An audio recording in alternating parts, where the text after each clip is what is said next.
A very warm welcome from me. I'm Sabina Sabolovic. I'm a member of the curatorial collective, What, How, and For Whom, which is the artistic director of Kunsthalle Wien. And together with my colleague, Aziza Harmel, who was working on this project, together with our dear guests, Paula, Barreiro, López, and Kirn, they were conceptualizing this seminar that we are really glad to do this tomorrow and today. We will not go so much into content because there is a lot of talk and a lot of ways in which you will see how we are approaching this concept of partisan cultures. But I still somehow, together with Aziza, want to sketch a little bit in which way doing this kind of project is really important for our work in Kunsthalle Wien. So maybe I will start from kind of a more personal perspective. So as a curatorial collective, we are coming from Zagreb, from Croatia. And when we started working 20 years ago, the notion of partisanship was really also something that literally brought us together and was also a really important part of our work. When I'm saying that it brought us together, I'm also talking about the context of really kind of harsh processes happening in the 90s in the territories of Yugoslavia, where partisan struggles, so struggle of Yugoslav partisans, which I must admit, as growing up, we almost took for granted because this was something which was really in all of our school books and this was the history that we were surrounded with. But suddenly it became a history which was deleted, which was erased, which was revised, I would say by kind of harsh forces of capitalism and also newly kind of popping up ugly head of also fascist sympathies. And in a way then we realized that this is also a heritage that we feel we want to keep alive. And of course the way to keep it alive was to think of contemporary struggles, to think of the struggles of today, the struggles that are asking for justice, which are kind of opposing all kinds of oppressions. And this has been something which has been a thread in our curatorial work, and also then something which is in the very core of what we are trying to do in the program of Kunsthalle Wien. So it's important to say that we really see this space that we have now for these 2 days of discussions as something which is very much a continuity of many different projects that we've been doing. So I can maybe only mention the 2 recent ones, a beautiful exhibition called If I Devoted My Life to One of Its Feathers, which was here in Vienna for the whole summer, curated by Miguel López and bringing artists who were all kind of, I would say, connected through their position of thinking about ecological catastrophe, their fight towards racism and colonialism, as well as the beautiful exhibition that we opened last night in a very festive way, a solo show of Ines Dujak, which is full of, bodies of animals, people, and plants, also bodies that are carnivalesque, but also wounded in a, I would say, kind of a collective resistance to the harsh machine of capitalism, which is making them suffer. So all of this we really see as kind of a part of a joint conversation. We are really glad that there are also a lot of speakers who are really here with us today for the conversation, which of course in these days becomes an increasing challenge, let's say. But today it's also going to be a little bit of a maybe complicated dynamics between the room and the Zoom, because unfortunately also some of the colleagues we were hoping would be here with us will be on Zoom. So Gal, who is moderating today, will have a bit of a challenge of like kind of having all of his speakers online and him being here. So we are very much counting on you, please, to also help out with voices, comments, questions. So we hope we make it, we don't make it a solitary position for him, although he's a brave partisan, but that's not an easy task. So just to add that. And before I give the word to Aziza, I also just want to name some thanks, because a lot of thanks are due in trying to organize this in this complicated circumstances. So of course, first of all, I want to thank all of our guests, our speakers, participants in the seminar. Of course, I want to thank also all of you for coming. I want to especially thank Volkstheater. It's really important for us to have them as a partner in this event. We think that People's Theater is a very important place in terms of discussing these topics. And also I want to thank the team of Kunsthalle Wien, which was working really hard in making this happen, and also our colleagues from external companies who were helping us, Sound Production and Glow Creative, who were helping us put it all together. So you all have on your chairs the schedule, so we are here for this afternoon and tomorrow basically all day. And I'm very happy that we also have kind of a music finale. We thought that was also important after all the times of discussion. So we are glad we could bring over from Russia Arkady Kots, Antifa band, which will be playing tomorrow, 8:30. So please invite also your friends who are maybe not interested in theory and discussions, but are interested in dancing and singing together with us tomorrow evening. Arkady Kots' band takes the name by a Russian poet from Jewish origin who translated Internationale into Russian.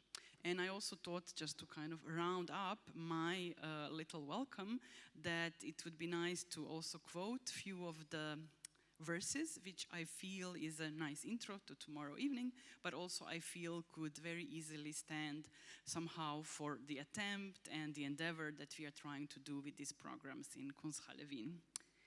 Let racist ignorance be ended, for respect makes the empires fall. Freedom is merely privilege extended unless enjoyed by one and all. Thank you.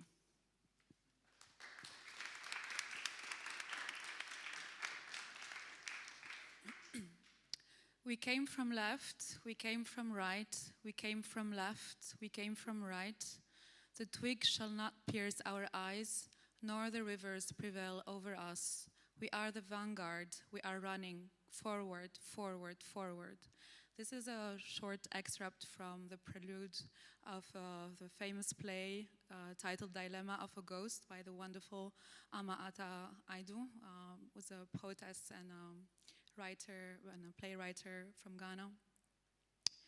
We are finding ourselves confronted with a complex transnational ideological and material reality where identifiable traits of fascism command fringe and mainstream milieus, and where anti-fascist, anti-colonial, and anti-imperialist militancy are raising our consciousness about strategies of resistance. The main aim of this seminar is not only to come back to the partisan as a historical figure of the freedom fighter, but also to highlight the need for critical research in the art field and beyond, that aids and indeed becomes part of such resistance. During this seminar, we will look into how partisanship has opened and is still opening spaces at a creative distance from the state. The body is at the center of partisans' fight, but aesthetics and poetics have always been important and organic weapons. It was not just a tendency within a group of revolutionaries that determined the political aesthetic singularity of partisan cultures, but rather their encounter with the cosmology and the ancestral forms of resistance existing in different geographies, jointed together through a common and continuous fight. In acknowledging past and ongoing struggles, we aim during this seminar to name the conditions of urgency that necessitate partisanship as a material practice, but also a way of thinking against a prefigurative counter-revolution and actual supremacy politics. I just would like to thank Behave for your support and solidarity, and I would like to thank Paula and Gal for generously letting me join this beautiful project that you initiated and for intensely collaborating. Thank you so much for that. Thank you. Thank you. Oh, yes. So before I give the floor to Gal and Paula, I will shortly introduce them. Gal Kirn holds a PhD in intercultural studies of ideas from the University of Nova Gorica. He was a researcher at the Jan van Eyck Academy in Maastricht and a research fellow in ICI Berlin. He also received a fellowship at the Academy Schloss Solitude in Stuttgart and was a postdoctoral fellow in the Humboldt Foundation. This goes on and on. Leave it. Paula Barreiro López is full professor of contemporary art at the Université de Grenoble-Alpes Laboratoire Lara, and head researcher of the international platform Decentralized Modernities.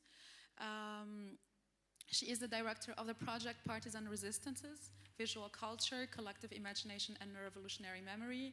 López's research focuses on art criticism, cultural networks, politics and practices of resistance in Spain, Western Europe and Latin America during the Cold War, as well as the diverse and divergent developments of modernity with an increasing globalized world. This also goes on. Yes, you can leave it really.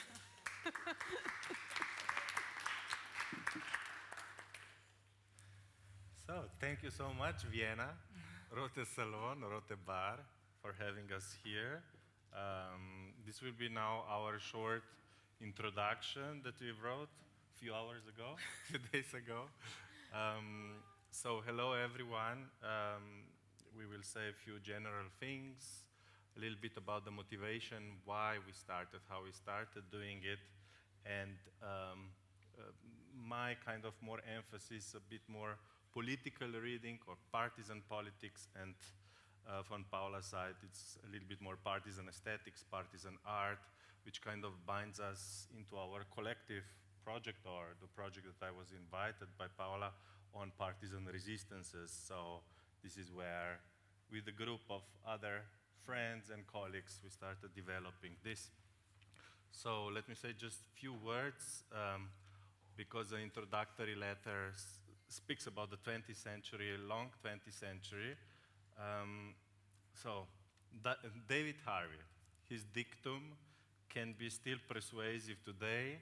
The process of globalization of the 20th century was kind of defined as some kind of radical compression of space and time, so connected to inherent ability of capital to overcome obstacles and borders, and extending its reproduction to the very limits of the planet. The movement of capital is accompanied by recurring structural crises that, especially on the economic and, as we see today, environmental level, has been, despite unevenly and asymmetrically impact, felt by everyone. So, global history of capital, of course, demands its own attention. For us, at least here, the intersection between art and politics and the major qualitative ruptures of this global history of capital are important. You know, it's like whenever you hear there is no alternative possible, there have been, through history of this long 20th century, many moments where we've seen the opening of this history. So it's like something that seems so desperate, so impossible to break within, without, so to speak, was possible. So that's a little bit like kind of longer history of the oppressed that Walter Benjamin also talks about. But again, why this long 20th century? It is a really good question. Also, Aziza asked, like, why not short? And somebody else as well, no? Yeah, and Jonathan, they were both like, why long? Why not short? We know short 20th century. Eric Hobsbawm wrote a book, Age of Extremes, is basically bracketing out the century between 1914 and 1989. So it's like you can say everything in these few decades, like stealing few decades, or somebody who for us is also very important and for like kind of engaged art critical world, very too soon deceased Okwi and Vezor, who pioneered this more international and highly refreshing view on this theoretical, political, curatorial, if you want, on liberation struggles, and he also names it short century, which becomes, you know, bracketed between 45, end of Second World War, and 94, that's like the end of apartheid in South Africa. So it's like from one century you get like half century. So this long century, how do we want to bring these heterogeneous struggles and subjectivities together? So as already mentioned, from kind of this more structural perspective, you have people of under Gunder Frank or somebody like, Giovanni Arrighi, who is speaking about 7 centuries or somebody even 5,000 centuries of economic history to be read together, basically defining the cycle of hegemony that lasts usually a bit more than 100 years. So from the end of the 19th century, when the British hegemony is in demise and the American expansion or hegemony starts, to the end of the 20th century, where we see the demise of American hegemony and kind of the shifting of economic financial hegemony into the Asian context, and especially China. So that's this kind of more structural history that kind of reflects military, financial, economic, and political dominance within the world system, right? As already mentioned, as if we are very much interested in these ruptures, in history of the oppressed, and so on. Of course, we could go even much further back to Haitian Revolution as some kind of much radicalization of French Revolution and something that realized demands even more radically. One can even say it in Vijay Prashad and say, let's take just October Revolution, 1970, and trace political and aesthetical ruptures and how it affected the whole world, right? You could also speak about that. We could go to Opium Wars, Berlin Congress, that is also one of these last horrific stages of colonialism. But like our wager, kind of, we start in Paris Commune, 1871. That's our kind of long history. And despite the failure of this kind of first proletarian, communitarian revolution inside of European context, it kind of inspires masses globally. So that is one thing, and it shows also kind of a clear consensus within Europe to kind of solidify the class power, right? So it's like where the whole ruling classes unite to suppress the Parisian uprising. And this then has specific echoes in the Berlin Congress and the division of African continent. So what then revolutionary and partisan sequences from October to World War II anti-colonial struggle share is, first of all, their ability to fight in the most impossible circumstances. And then there is this strong idea that we want to revisit today with you, is a kind of ability to create this imaginary, alternative world or kind of symbolic means, so that keeps redefining what the real weapon is. Weapon is not just something military, but as we will see, thinking it through political, aesthetical lenses. So the figure of partisan for today, of partisan politics and aesthetics, one of these questions that also Sanjukta Ware describes in her book on partisan aesthetics is to move beyond the Western canons of modernism that wants to just include the rest in their modernist experience, but also not being stuck within particular national art or kind of national canon or history. This liberation struggle was good, so it's like to think it in this transnational perspective from the very beginning. So cultural struggle has been from the very beginning described on the partisan sky.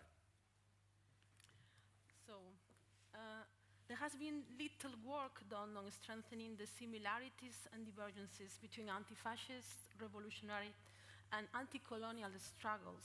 So we ask ourselves for this seminar, what type of solidarity was forged conceptually, political, in a practical and material way within these movements and their artistic practices? So you will see our approach will be based on a cross-cultural and transnational analysis that interrogates and interrelates multiple cultural media. It gets really intense, the speech, with, and expressions. It's a special sound effect. It's really, So the idea is to think through cultural practices, visual arts, graphic production, photography, film, video, theater. So this is a very special place to do this seminar. Theater, design. So produce within those movements with the contemporary practices of multiple lens-based practitioners, performers and artists dealing with their legacies today. Because if the 20th century was defined as an age of extremes, then the 21st century can be seen as entering on even more intensified trajectory, where waves of global pandemics, protracted economic crisis, and ecological disasters loom around and seem to have sealed off the possibility of the future, in an emancipation, in a dystopian eternal present. We are well aware of that all, I think. So one symptom of this procedure is the deactivation of revolutionary and emancipatory memory, even though if new emancipatory projects were being activated, as the Zapatista movement in 1994 or the Kurdish struggles in the last years, and we were listening to Sabina saying how important it was, for getting you together. But as Traverso explains, and I quote, "The memory of the Gulag erased that of the revolution. The memory of the Holocaust replaced that of the anti-fascism, and the memory of slavery eclipsed that of anti-colonialism. The remembrance of the victims seemed unable to coexist with the recollection of their hopes, of their struggles, of their conquests and their defeats." End of quote. So, however, and despite the catastrophic dimensions of the last century, which is and tragedies of world wars and colonial wars, we have not forget the intense revolutionary upheavals, artistic and political experimentations, anti-fascist partisans, and anti-colonial resistance that were able to shape alternative histories of the 20th century, and they are still continue to be felt in our present moment, and here we are.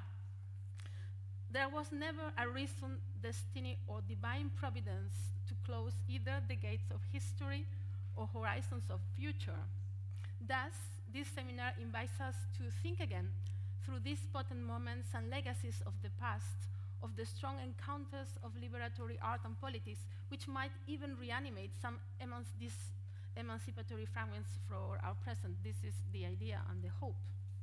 So the major research focus of our conference is on the role that artistic, visual, performative production developed by the partisan movements and in conjunction with them have had during the 20th century, proposing a critical resignification of the concept of the partisan, you will see, and partisanship, especially today. This seminar aims to expand the scope of partisan movements from the anti-fascist and national liberation struggles of the Second World War, which are traditionally and historically bound, in order to understand them as configurative models of radical cultural and political production. One important threat that counters a more defeatist attitudes in the wake of capital's omnipotence and extreme nationalist resurgences to highlight and to put at display is its transnational collaboration across globalized geographies within an internationalist collective and utopian project that integrated multiple political subjects as well as struggles. And I think this was one of the major points of our research, and the origin of the project it actually comes back to Vienna, where Gal and I met, and we suddenly saw so many similarities between my work on Latin America and Spain and his work on Yugoslavia, and there the transnationality was like so clear, So we thought, let's try to do more research and think in this direction, So egalitarian community was not only a theoretical and abstract word, but a narrative, a complex imaginary, and a mode of production that traverses a very wide and differentiated coalitions of agents that can be evidenced through non-aligned movement, the tricontinental, singular national liberation movements, and intersectional social struggles of multiple political subjects and practitioners that emerged in the late 1960s and 70s. And importantly, this seminar wants to analyze and make visible how some of this past unfinished emancipations, revolutions, and struggles still yield effects and effects in the 21st century. So our interest is to shift the traditional object for the history of the partisan movements from political history and the factual document, which is the usual strong there, to visual culture and performative practices with an extended analysis of multiple media and cultural practices that have been regarded until now as mere instruments of propaganda of subsidiary material. And this is very clear how these practices, we will talk about that tomorrow, they tend to not fit into the art history analysis, not in the traditional one, and it still is, we are far from getting along with that, you know.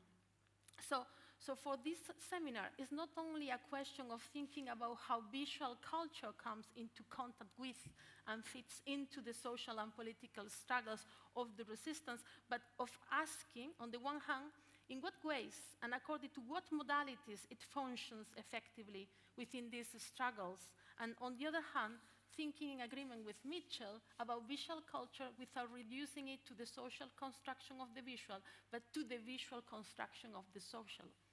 So looking at those practices seems crucial today, when new ways of collaboration and internationalism are most needed in order to find alternatives and possible futures for a collapsing present.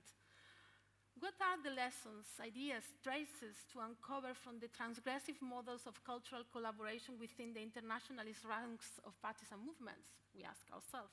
So this seminar aims to move beyond the nostalgic chic retrospective that would uncritically embrace all the episodes of the partisans and anti-colonial past. Rather, it will critically examine its failures as well as its victories. Despite the historicist and presentist highlighting of violence, that can we and should we not also affirm the specific encounter between art and emancipatory struggles, which kept inspiring generations of critical thinkers, political activists, and artists? Going back to these practices has undeniable historical importance because it not only decentralizes hegemonic narratives of modernity and unveils counter-cartographies, but also encourages an archaeological exploration of the origins of the partisans and insurrectional movements, which places historical research at the center of critical dilemmas of the present. And so Gal right now will present a little bit the program for the next 2 days. I think that to save a little bit of the time as well, I mean, you saw basically there are 3 panels. One that is more consecrated to kind of solidarity. We will anyways have it in a few minutes' time, and I'll present it a bit more. The panel that will be more on art and politics, or art, visual imaginaries as well, that Paula is moderating, and then also Aziza, that is also kind of about reactivation or different modes of partisan today. So it's like, you know, 3 different, but we hope there will be quite some resonances between them. We'll have Vijay Prashad as our keynote tonight after the first panel, and already mentioned Arkady Koci band, plus Andrina Mračnikar film projection and Q&A with her. So a lot of things for today's. We are very excited that you are with us, and let me just end with expressing thanks. One like a bit more personal thing is that with the WHW, with the 3 protagonists that are in front of us here, we have been in let's say conversation, in political, theoretical, artistic conversation already for more than 10 years. And I am very excited and happy for you that you could really do a strong partisan struggle through all these years, which were extremely difficult, and that we can carry on these discussions also in other international contexts. So that's just like a small personal footnotes and thanks. And to thank all of you that came on a beautiful Friday afternoon. Also Gerrit from here, from Volkstheater, And Aziza also, that we started cooperation that hopefully won't stop here, but it's just a start of some other cooperations in the future. And what I mentioned in the very beginning with Paula's and our cooperation with University Grenoble as well, and a Repart project, and Kunsthalle. So these are all kind of important figures, people, institutions that we would like to thank. And last but not least, also the participants. Some of us, or any of you, are here with us, and some we will see online. At least the first panel will be more, like Sabina said, a bit more online, but the rest tomorrow, there will be just one person online, and the rest will be here with us. So I would like to encourage you to be in a partisan way, debating all across these 2 days. And for all the rest, we are also reachable per email, and would like to carry this work further. True. Thank That's you. it from us. Thank you.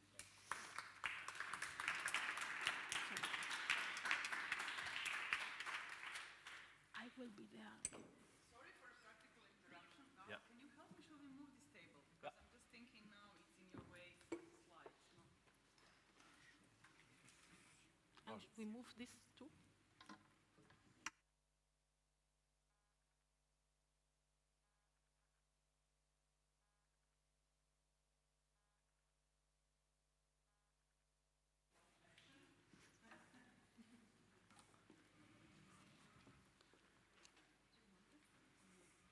No.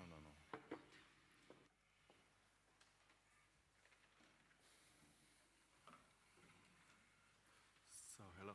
Are our participants already online and can listen to us? Just,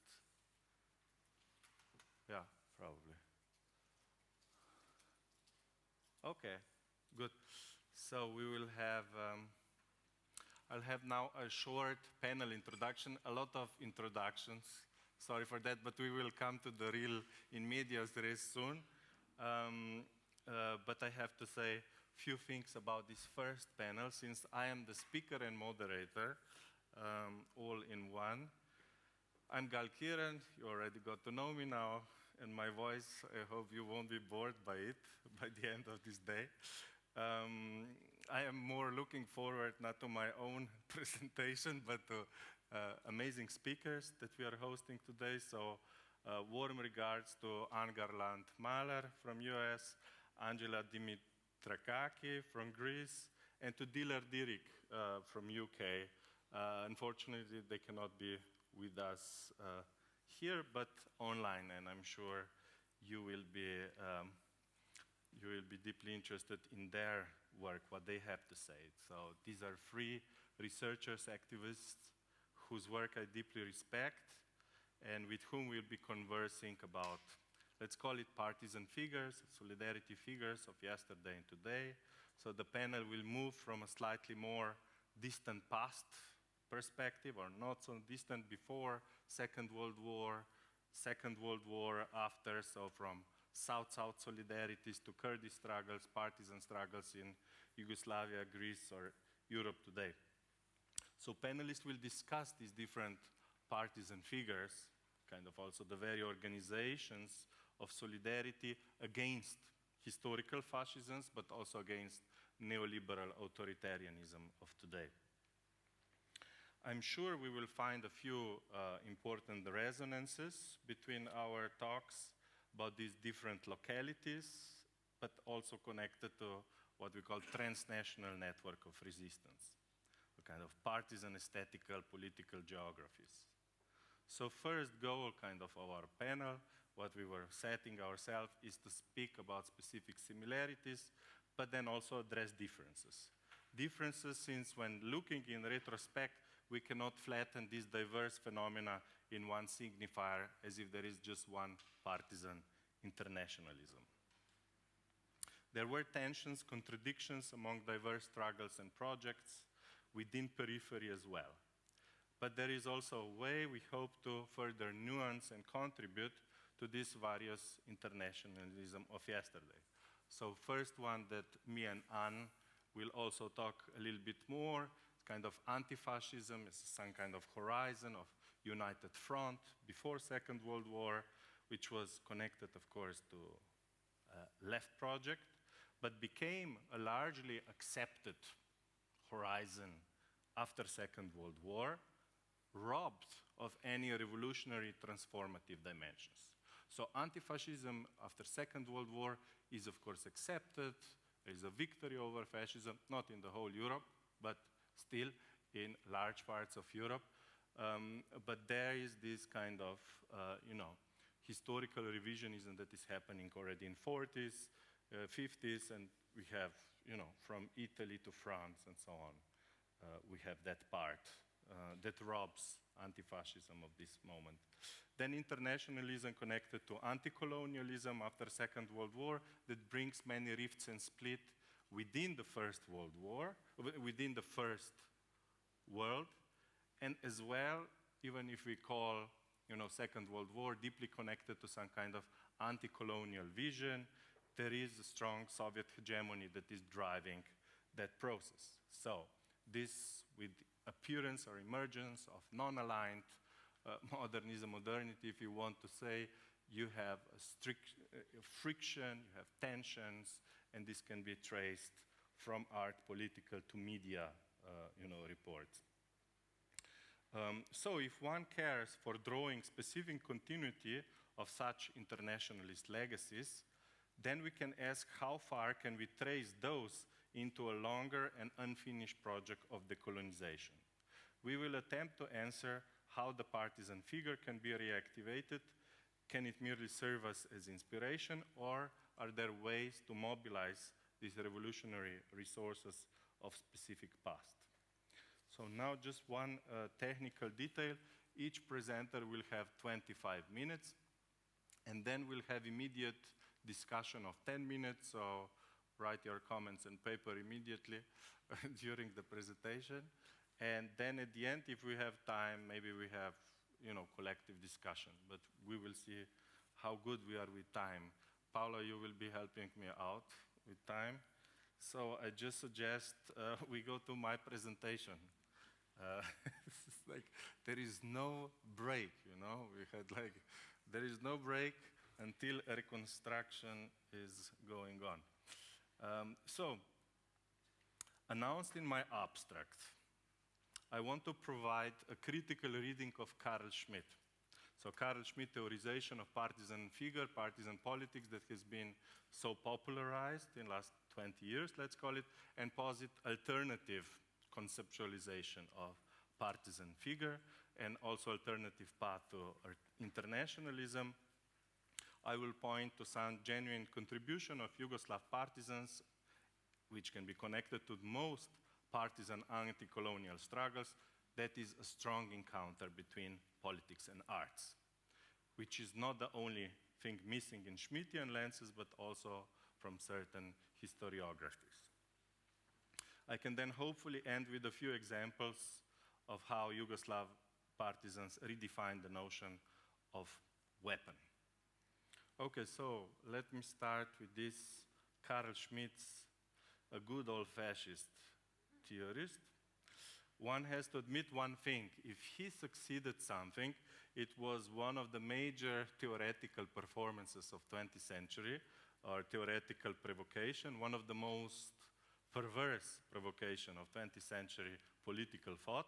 How can, somebody who is an old legal fascist theorist, write a first kind of serious theory of partisan politics, and also something that should destabilize the Cold War bipolar order? Moreover, how come somebody from the fascist side, from the fascist camp, so to speak, is so widely read and promoted by left theorists, or now alleged critical theories such as Giorgio Agamben, Chantal Mouffe, and even Bruno Latour and his conception of friends and enemies of the earth or planet? For a while, we spoke about right-wing Gramscians, how the right wing took the Gramscian theory of hegemony seriously and fought their ways through institutions in 70s, 80s. But, you know, the time is also to talk about the left Schmittianism, or so-called left Schmittianism, that uncritically smuggled this nationalist, telluric, populist moment that is, what I claim, far from being emancipatory. Rather, it brings us to a very close proximity to fascist interpretation of partisan, what at the end of the day Carl Schmitt's interpretation is. So here you have what I just like sketched for you. It's a very short treatise, so I don't expect that. I mean, if you want, you can read it. It's good, but I will just now take it down for you. So maybe after that you won't want to read it, or even more. So there are 4 different characteristics that he speaks about. So it's a revolutionary dimension to the struggle, and this is what is appealing to the people on the left. So Mao is his champion of a global partisan that destabilizes the bipolarity. Then secondly is mobility, of course, of partisan guerrilla forces, irregularity of military forces, and then the telluric, this is the kind of nationalist belonging of the struggle. So nation, land, this is important part. And this kind of, within his theoretical frame, overdetermines, defines all other features. So the telluric is the moment where one can, you know, where his, so to speak, formal, you know, theory of politics also falls. This is the substance that is inscribed in his position. So Schmitt's definition is partially accurate. He makes one good step, but in a wrong direction. He correctly points out that the novelty of partisan struggle subverts the conventional warfare, conventional wars between different countries, and so on. I would also agree that the second and the third, like the mobility, irregularity of military partisan forces, is important, that we all kind of know, that's nothing. But Schmitt does not meditate much on these 2 moments. For example, one can trace a very strong deterritorialization logic. So kind of in the Deleuzian framework, you would have at work that each armed struggle would produce certain zones of liberation.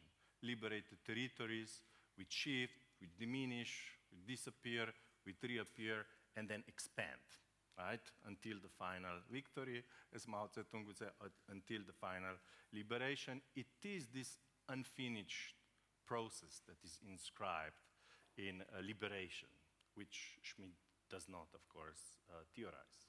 And this has important consequence for also centralism of this nation state, or kind of the methodological unit of the state in political science, but also in thinking about the world. So the next characteristic is something that people on the left, or part of the left, find appealing, this revolutionary dedication of the partisan. And what are the reasons behind Schmitt's choice? Schmitt's key goal is, of course, to destroy bipolarity of the world. But this is not done in anti-colonial way, or something like that, or decolonial. But Schmitt embraces these different, what you call it, 3 extensive areas of civilization. This is a vision of world that is profoundly depoliticized or reorientalized that we see in Samuel Huntington Clash of Civilization. So if you have certain connection between Schmitt and Huntington, another conservative thinker, this is the place to look into.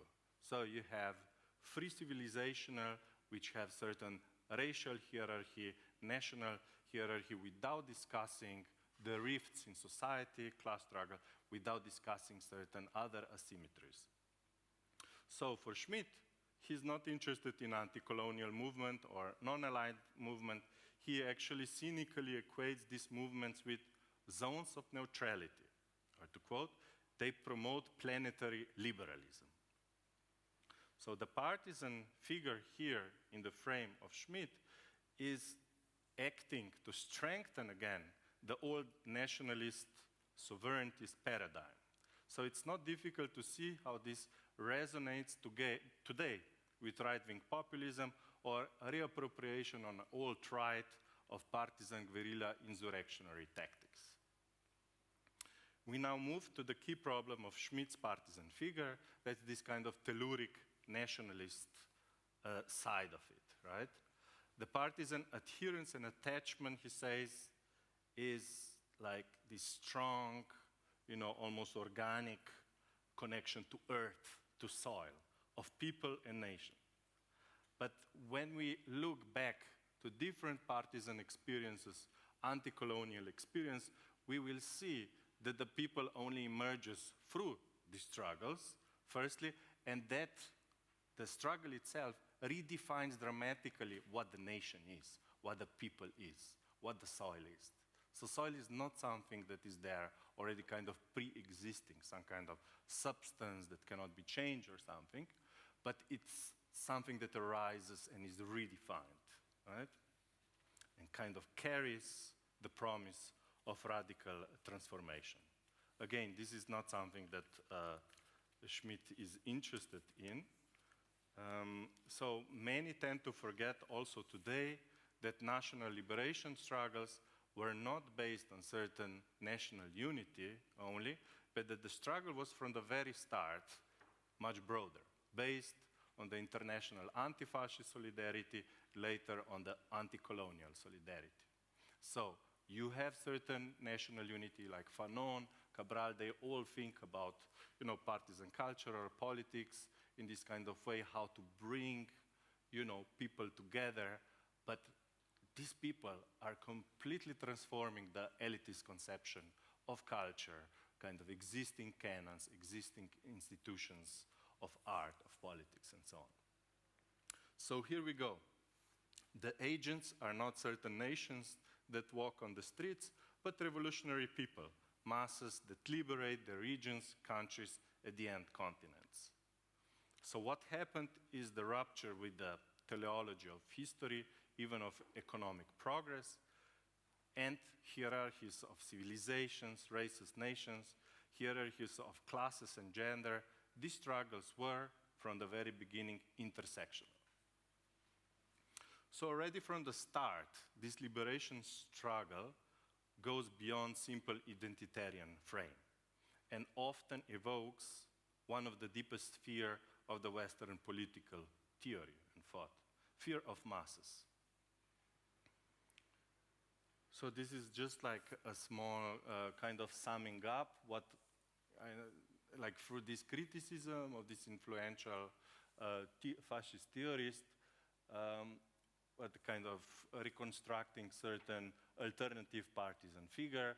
So you have the moment of internationalism or kind of dialectical movement going beyond just imagining the nation, and you don't have just a reduction of liberation struggle to the nationalist moment, but you have also the social liberation. So kind of there is this move between social and national.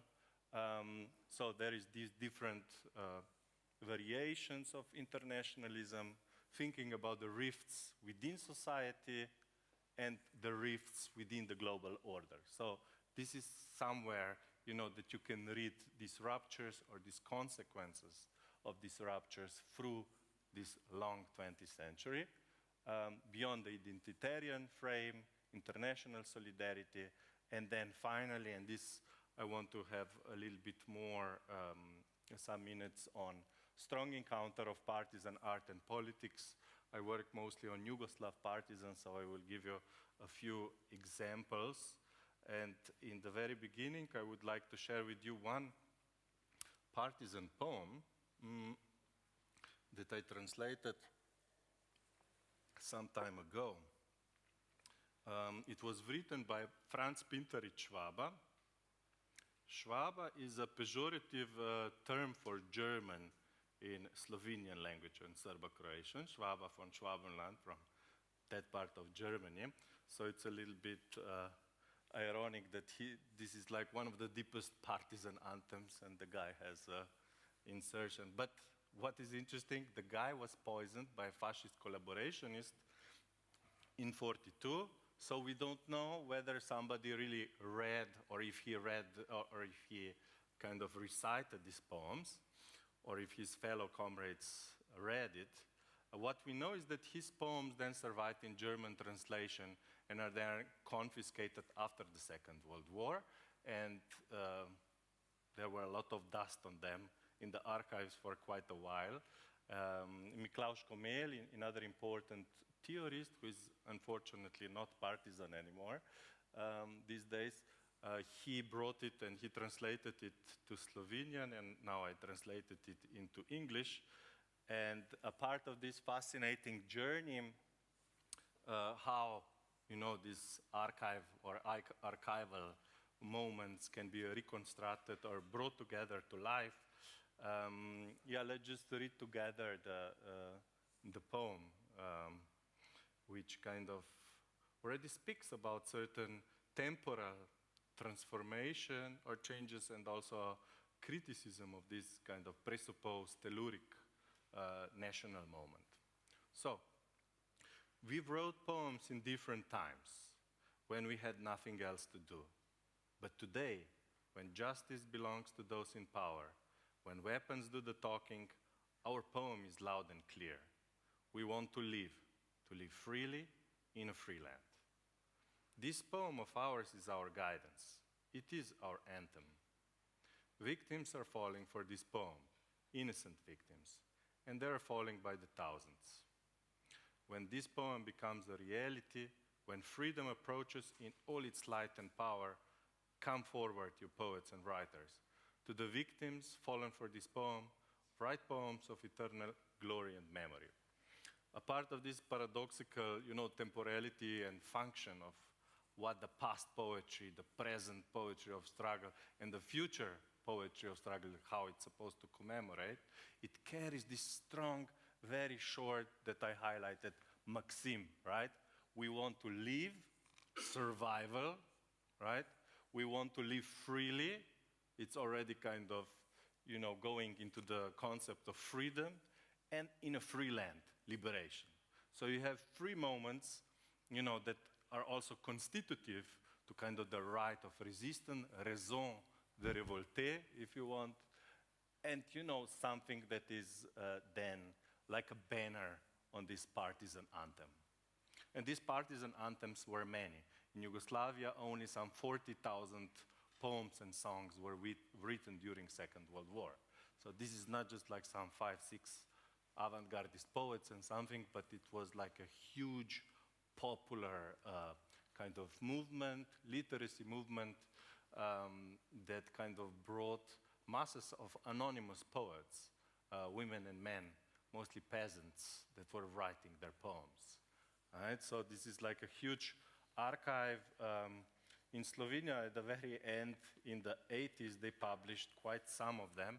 Unfortunately, Yugoslavian socialism was already gone by that, so everybody forgot about this part of the legacy. Not everyone, but unfortunately, a lot of people that at that point were deciding the direction of our former country. So concluding this part around Schmidt and kind of this partisan anti-colonial struggle can never be reduced to national aspect. You have much stronger kind of this autonomous, independent development, these different forces. So the new section, this is like the more concluding part that I want to talk. I entitled it, Can Periphery Speak? In the moment we merely subscribed to the realist geopolitics in taking the state as the eternal category of political science, we already subscribe periphery in terms of economic measurements. So various post-colonial theorists succeeded to move beyond such economic category, while politically, at least from Lenin onwards, we have periphery that is eminent space of political change. All great revolutions of 20th century happen in periphery. None happens in the Western world. What is equally important, that peripheral is linked to intersectional subjectivity. The oppressed is not simply any more working class, but women peasants, subaltern subjectivities.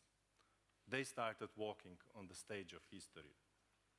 In the eyes of the third cinema, that is the moment where we do not simply feel workers leaving the factory in terms of Harun Farouki, but we give, and they take, working people take the cameras and start filming the political and not just factory process. Medvedkin, Marker, but the whole legacy of the third cinema is here. If we needed to update our lenses, definitions of the oppressed, then also the culture of the oppressed and its autonomous ways of expressing, empowering, come to the fore. As Jacques Rancière would have it, deeply challenging the capitalist division of labor, or general division of labor. So undermining, at the same time, the dominant trope of art that is not only propaganda. It's like armed struggle, partisan art. We always say, this is just propaganda art. So not relevant for any kind of, existing aesthetical canons and institutions. So this brings me to concluding part. I want to touch on few cases of my research. On Yugoslav partisans, I already told about these 40,000 poems. There were 4,000 graphic arts. There were different paintings. There were sculptures. There were films. You cannot believe it. There were partisan films through confiscated Nazis' cameras. There were different photographies and also beautiful photographies and printed journals, beautiful vintage, collections of poetry. And this is also one interesting thing for discussion, maybe also for tomorrow. There was a special mix between, this kind of more folkloric, going through kind of these local vernacular histories and kind of these resistance figures of the past, haiduks and so on, connected to a very avant-gardistic, measures and forms and so on. So you would have side by side anonymous and avant-gardist poets publishing in the same collections. So this would be one. And second, what was also interesting process is that the avant-gardist and surrealist partisans, some of them became commanders of proletarian brigades, and others become strong agitators. So they take art more propagandistic way, and many of the anonymous peasant partisans want to make effort to make modernist poem, or to make so there was this funny experimentation and reversal of who is here agitating, being in the service of the Communist Party, who is here going into the popular revolution, and so on. So this is one important, and you have moments, and this is important, where a lot of women joined the struggle in Yugoslavia. Sorry, I'm losing my voice. Some 2 million women were in anti-fascist women organization by the end of the war. And they and youth were the backbone of the cultural and political, councils of liberation on the liberated territories. So that was not driven by Communist Party. Communist Party was important organizer, right? Already in pre-war times. But Communist Party had 3,000 members in the beginning of the war. At the end of the war, it has 150,000. It's a completely different, structure and social base, so to speak.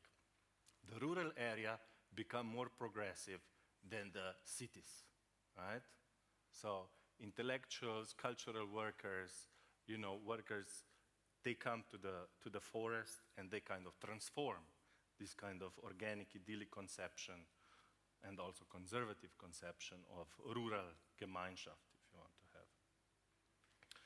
have. So this is one. There are many cultural meetings. So Mitra Mitrovic, one of important communist women and educators, literary scholars as well, she basically said, when we do art among people, we have to be very, very attentive to make a lot of effort. If we do just agitational stuff, nobody will listen to us. So they took it very seriously, all this cultural and artwork.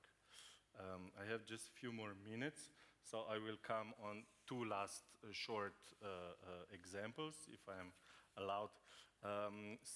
Thinking about certain partisan figure, I didn't want to bring you this kind of famous Stepan Filipovic figures, or figures also of women that are quite interesting, important, but are kind of more figurative, but like a little bit more abstract figure of liberation. So what we have here is a kind of equality of different activities. Of course, you have gun. Of course, you have guitar. Of course, you have the theater mask. Of course, you have book, and you have Red Star, which you cannot see, but you have Red Star. So it's like the equality of these different activities that is, encapsulated in this very, minimal, like what I had minimal in this partisan anthem, in the partisan drawings, called Partisanski sketch in Slovenian, by Dore Klemenčič in Primorska littoral region. So this is certain solidarity of different partisan activities. And let me conclude, because some of you may be wondering who this person is that is so emphatically portrayed on our posters that Kunsthalle Wien printed out. Marta Pauline Brina. She was a modernist dancer before the war and entered the cultural group of partisans. This was done on inauguration of Rab Brigade. Rab is an island in Croatia today.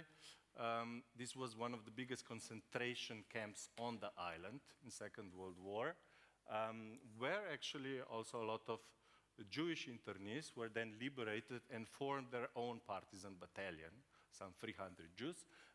But then they all moved together with Slovenians back to Slovenia on the liberated territory, and she's invited to kind of inaugurate with her partisan dance.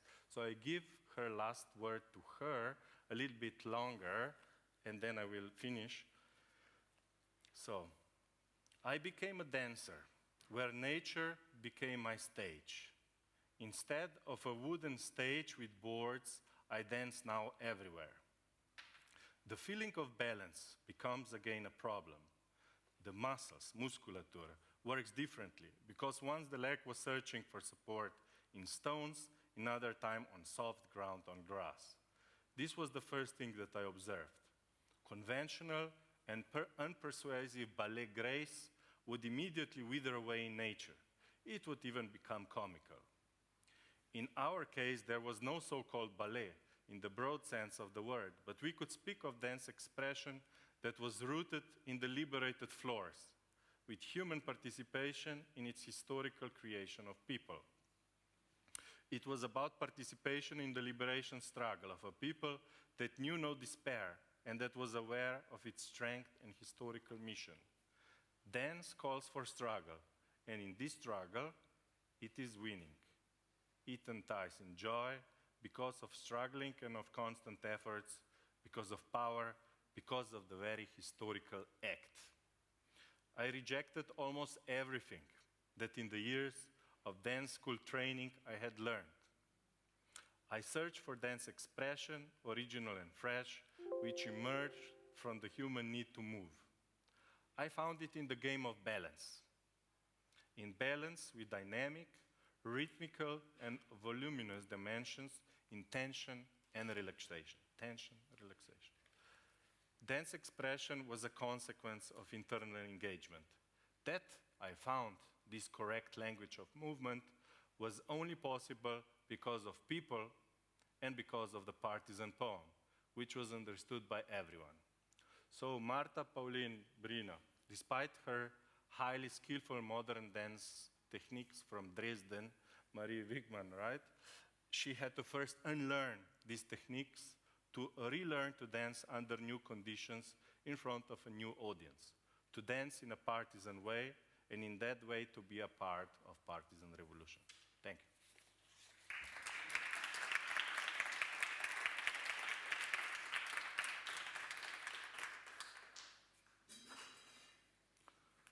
now we have probably some 7 minutes of questions or something like that. Whoever wants to shoot first.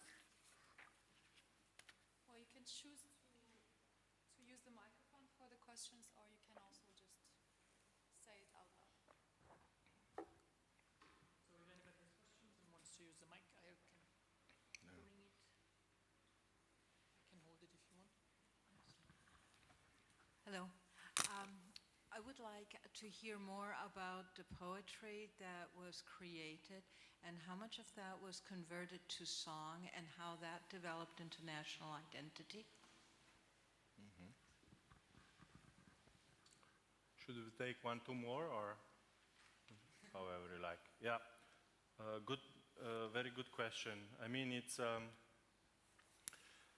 in the beginning, the production of poems was immense, and but then also in terms of agitation and thinking about getting more people on the board, people started converting, like what you said, these poems into songs. So you would have choirs. Usually in these brigades, there would be 40, 50 people that would be singing, right? So it would be a big thing. And in a lot of memoirs of people that would meet the partisan army across the whole Yugoslavia, they would say they came with the partisan song and they left with the partisan song.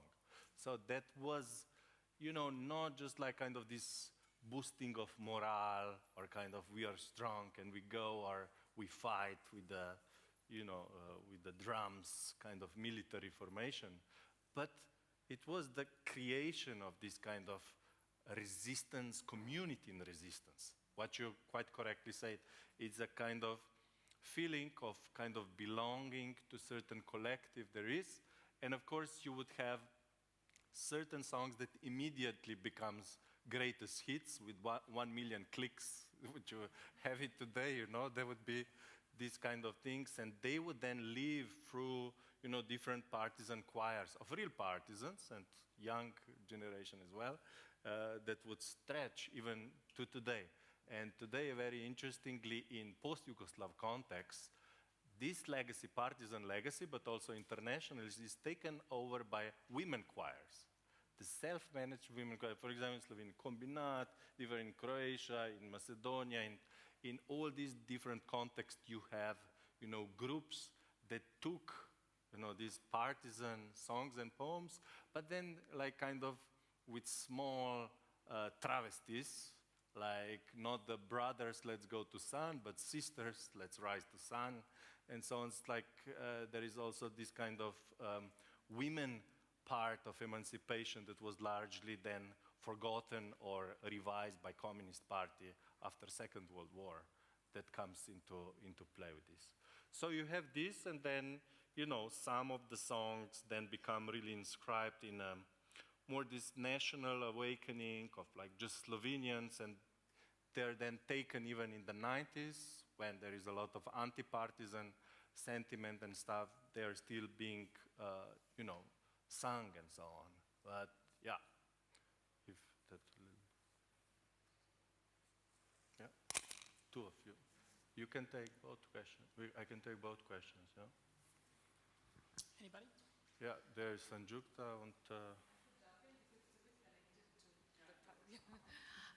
Thanks, Gal. Thinking along the lines of the question before me, I'm also thinking whether one could say, and also I'm speaking from the context of something like the Indian People's Theatre Association that was formed in 1943, and with poems that become songs and sometimes are performed. I'm just thinking whether one could argue for a wider performance art around partisan cultures where the boundaries between aesthetic forms become fluid as a larger performative moment.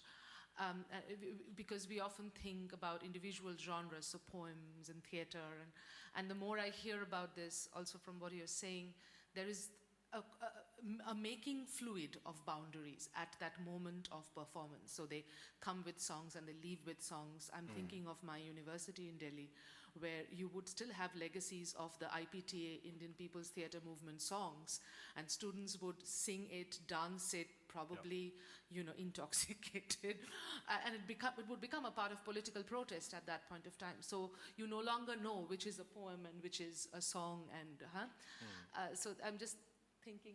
The national identity. Yeah. Roots identity. Yeah.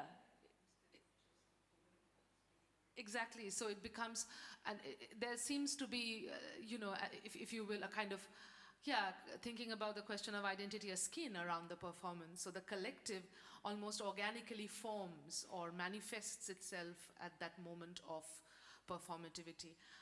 So I was just thinking whether one could theorize a kind of new intertextuality of partisanship as it is being performed in a cultural way. That's one thing. And the other, the women, the choir that you're talking about, and across generations, that's also where I grew up. It was very prominent, and you had these women choir, and then they would sing these songs from the 30s and 40s. And some of these, for a very long time, I grew up thinking, this is of course a Bengali song. Till much later, when I grew up, I realized that's a Paul Robeson song, which was transformed Old Man River to thinking about the telluric character. It becomes vernacular, this becoming vernacular of what is international. I don't have a question, I'm just thinking that's an interesting point to ramble about. Thank you. Immediately make just like a small comment. No, thanks for this. A part of the song and performative character, or this kind of fluid that you were, I think that the songs and the theater groups were the strongest expression and kind of what really moved the people, and the people moved with it, and kind of, they didn't just like start reading and, learning to write and read, but they were also moved inside of these cultural groups, producing, and then kind of this dislocation between intellectuals on one side and the peasant and workers that are not supposed to speak and something, right? So this is like, second point is like, not only national ethnical identity, right? They were kind of performing certain also folkloristic dances or ethnical dances, however you want to call it, but then they become a part of this community in resistance. So this is kind of basing the identity, if you want to call it, in something that comes through solidarity in the struggle. Because it was clear for them that they are resisting and that they want to change the situation. So it won't be the same. We're not going back to the kingdom of Yugoslavia. We don't know where we are going yet now. So this is one, and then maybe the second point that I wanted to say is that in some these poetry collections, you do have, not even translations, but you would have Bulgarian or Russian or Spanish or Italian songs, revolutionary songs, printed out like this, and they would be singing them out, not knowing even what they mean, but this is this kind of also beauty of, being part of something larger, kind of going and insisting despite everything. So sorry, you can go for the question. We go, the last one, and then we go. Thank you. So in the beginning, you mentioned you disputed the framework of Schmidt, his telluric framework. But I was wondering if you did come across in your scholarship, either from Yugoslavia or beyond, some examples where the national framework did play a role, and if so, what did that role look like? Question, it does play the role all the time. Not to be, in times of Kingdom of Yugoslavia, you had terrible economic exploitation, but you have also like kind of unrecognition of nations and nationalities, and you have this kind of royalist melting pot of we, the tribes, will become one Yugoslav nation. So there was this strong centralist integrative idea of what Yugoslavia is, while the partisan and communists kind of opened up this idea to equality of all nations and nationalities, but were very attentive not to strike like that this is the most important part of the struggle, because that's also the difference between the bourgeois conception of national liberation and a kind of more international proletarian, if you want to say, national liberation struggle. So this is secondly, and then your frame, or this is the most important in the 1990s. If people in ex-Yugoslavia are not like kind of straight fascist and stuff rehabilitating the local histories of fascism that were rehabilitated everywhere, then they would say, these partisans, they are the essence of our Slovenian nationhood, right? So it's then only about construction of our nation as it is. It is important, it is very important cultural struggle also like, but at the same, it is not and it cannot be defined and reduced only to the national aspect, right? So this is a bit, you know, where you have this, kind of tension between different interpretations, but also different, you know, legacies. So thank you for your contributions.